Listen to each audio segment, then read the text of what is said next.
Okay. Thank you for joining me. I'm going to start reading some more of my book, Revelation.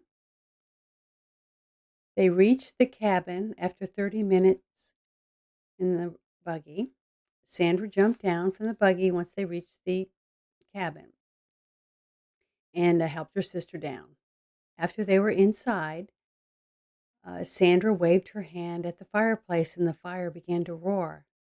And then she waved her hand up and towards the lanterns and they burst with light. Oh my, Sandra, how did you do that?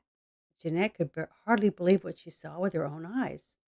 I'm going to tell you all of the things I have kept from you. But right now, the question is, what are we going to do about the bite on your neck? Jeanette put her hand over the bite and started to cry. Jeanette, I can't help you, Sandra tried to reassure her. No, you can't. I just killed the man I love. Jeanette lowered her head in shame. Jeanette, please be quiet and listen to me. You did not kill a man. You killed a vampire.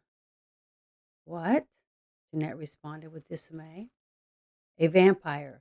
I should never have let you go with Garrison after you told me what his father was looking for with that book when he was looking for Akashi. Only a very powerful warlock or witch or the damned would be looking for that book, Sandra explained. You're not making any sense, Jeanette cried. Just wait. It will all come to you soon enough. What do you mean? Jeanette asked. Well, you were bitten by a vampire, so you will become one too. And when you do, the knowledge from Garrison will flow through your mind as memories. Over time, you will know all that he knew. You will be connected to all of the other vampires in his lineage. And that will help us, my dear sister, because we will be able to see them. And that will help us figure this out. As for now, I must put a cloaking spell on this cabin and the grounds so they can't see us. Then we'll be safe here for a little while. They will come looking for us, Garrison's father and his coven, and they will kill us, Sandra explained. How do you know this? I'm quite sure that they did not have classes for this at Oxford. How are you able to do what you did when we came in here? And Jeanette waved her hands around like her sister did when they first entered and started the fires. Sandra cleaned the wound on her sister's neck and covered it with a bandage. Jeanette, I will tell you all about how I'm able to do those things, because I am a witch. What? How? When? When did you become a witch? Jeanette begged. I will explain, but first I have to put a cloaking spell on this cabin.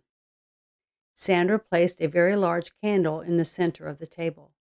Then she placed 9 smaller candles around the large one. One on each side of the candle circle she placed on a small handheld mirror. She lit 2 protective incense and set them onto the mirrors. She lit each candle, beginning with the candle that was on the back side of the circle from her.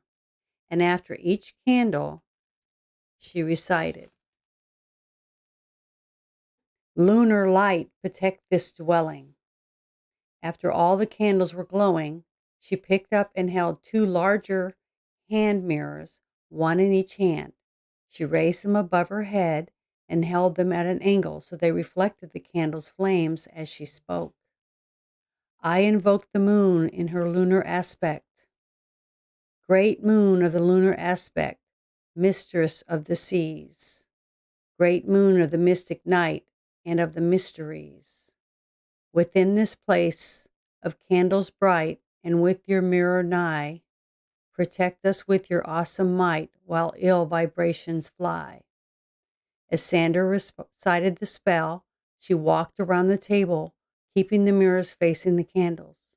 She moved slowly, clockwise around the table. Jeanette watched in awe as the reflected firelight bounced off everything in the small room. Sandra gradually increased her speed as she mentally invoked the power of the light to protect the cabin and grounds. She moved faster and faster as the light began to shatter the air around them, cleansing it, burning away any negativity or ill energies that she might have traveled with them to the cabin. Sandra continued until she felt a sense of calmness fill the air. She stopped and began to pinch out each candle, saving the largest one for last. As Sandra picked up the candles and the mirrors, she began to tell Jeanette everything and how she became a white witch. Back in London, Anthony arrived at the bookstore in only a few minutes, as though he were riding on the winds of a tornado. He arrived with such force that it shattered the windows in the storefront glass as he entered. He found a woman's pair of gloves on the counter.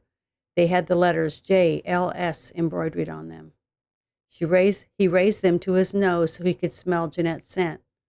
Anthony took off again so fast that many books came out of the store with him and left a trail where he had passed. He followed her scent, which led them to the Shaw home, and found another scent trail that took him to the outer edge of North Castle. But that is where it stopped cold. How could this be, he wondered. He returned to Blackwood Manor just as Alexander was leaving the great hall with Dimitri's severed head. Did you find her? No, Alexander, I did not. I went to the bookstore and found her gloves. I picked up Jeanette's scent and followed it to the outskirts of North Castle, and that's where it stopped. I will go back into town tomorrow and inquire about Jeanette, Anthony explained. Good, Alexander replied as he handed Dimitri's head to Dusty. Feed this to the hounds that he loves so much. He let her kill my son to take care of them, so he should be with them.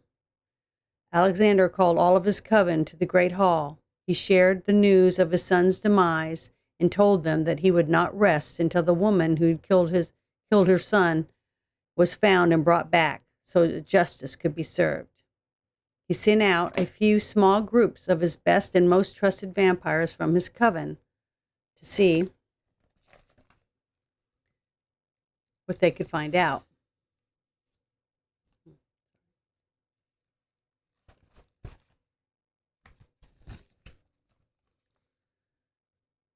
Back in North Castle, Sandra sat down on the couch next to her sister.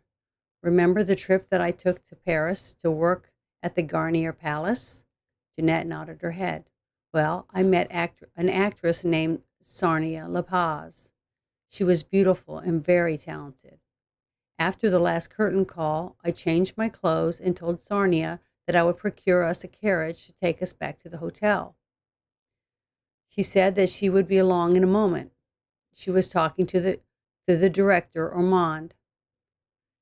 When I went out the stage door, I did not realize that there were some horrible men hanging around the back of the theater. They were ghastly men. One of them grabbed me and started tearing at my clothes. I tried to fight back as two more men grabbed me and held my arms. Jeanette put her hand up over her mouth and her eyes grew wide. Then from behind me, I could hear Sarnia's voice reading some strange poem. At that time, I thought it was a poem, but it was a spell. The men just flew off me and slammed into the wall across the alley. As Sarnia walked out of the shadows, two of the men stood up and tried to run away. She raised her hand and the men stopped running. They were frozen where they stood. She then flung her hand back and the men flew into the alley walk again and were knocked out. I just couldn't believe what I was seeing. She asked me if I was okay and if I wanted to forget what had just happened to me. She said that she could make me forget all of it. I told her no, and that I wanted to remember, and I wanted her to teach me what she had just done. She took my hand and looked into my eyes and told me she could see into my heart and that it was good. She said that I was strong and smart and that she would teach me the magic of the light. Sarnia's magic was passed down from generation to generation. The white magic was taught to the first witches and warlocks of the light by the angels. She explained to me that some of the angels had fallen from grace and took their magic to the darkness. The light have fought against those who will do the will of the dark. We traveled together with the Banshee Theater Company as a cover for an order of the White Witches and Warlocks. She taught me all she knew. Sarnia was a high priestess of the Grey Order. They are the ones who initiated me. I went through all the rituals and the initiation of the Sabbaths for witches and warlocks of the light. She believed in the light and that the craft should only be used when they needed it for the good of mankind. She was a wonderful teacher, Sandra announced with pride. What do you mean, was? Jeanette asked. Last year, oh, darn it, I'm sorry. Last year, I went to the Vatican and there were there to find leads for the book that Garrison was looking for. We went to see a high priest of the light. His name was Father O'Brien, the leader of his own order. They told us a story about a man, a very old man, who was cursed by the first Dark One. What he had done to be cursed, we did not know. He just told us the cursed one could only come out at night because the sunlight would kill him, and that he would always be empty, for he had no soul, that he could never be satisfied and would feed on the blood of the innocent forever. He warned us of the cursed man because we were needing to go and find the lead to the book in Transylvania, where some of his followers lived. They told him stories of the cursed ones that lived in caves up in the mountains of Carpathia. He said that the dark ones could only be killed by someone with a pure heart. He gave us a sack containing holy water, a blessed cross, a sword that was made of pure silver. Father O'Brien explained that these were the only things that could protect us from the dark ones. When we arrived in Transylvania, we were greeted by Lord Victor Grey and his daughter Anna. Victor is the leader of the Grey Order. He was chosen to join the order by his wife, Ophelia, who is now deceased. He had a very bad reputation for torturing vampires. Ophelia had a familiar that was an owl. She called her Ugla. And when Ophelia was murdered by a vampire, Ugla chose Anna to be her keeper. Anna is very delicate looking, and she uses it to get the upper hand in many situations. Jeanette asked, what is a familiar? But I already told you about us familiars, so I don't have to explain that again. Sandra continued to explain what happened. We stayed at the Grey Castle while we searched for leads to the book. We went to the town of Rostov. We needed ingredients for a cloaking spell to protect us from the Dark Ones. While I was on the other side of town, Sarnia met a man that had stopped her and asked for directions. She told him that she was only visiting and didn't know her way around. He asked if he could buy her dinner, since they were both visiting the city. She thought, what harm could it be spending a few hours with a handsome gentleman? She told me how good she felt when she was with him. He was one of the afflicted that they were warned about. She was not expecting him to be so handsome. She said she thought he would be old and hideous. He bit her that night, and she fled into the woods and put a spell on herself to help her hide from him. The next morning, when I found out that she had not returned to the castle, I used my magic to find her. She was so sick and weak. She told me to leave her and to get away for my own safety. I could not leave her. I had to take care of her. She knew what she needed, and she begged me to take her outside before the sun came up. She asked me to sit with her until the sunlight would cleanse her. I begged her not to end her life that way.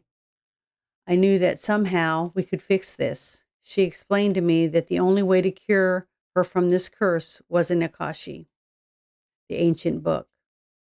But we had no idea where it was or how to get it. She did not want to feed on the blood of innocents. So I did what she asked of me. I held her hand as she burned alive from the blessed sun. When it was over, I took her ashes and buried them, and I made her a promise that I would not let her death go unavenged. I told her that I would try to stay one step ahead of evil and to crush it in its path. We need to get out of England. We only have a few hours, Sandra urged. A few hours for what? Jeanette asked. Before you change. And we need to catch a ship to America. Thank you for joining me as I read this part of my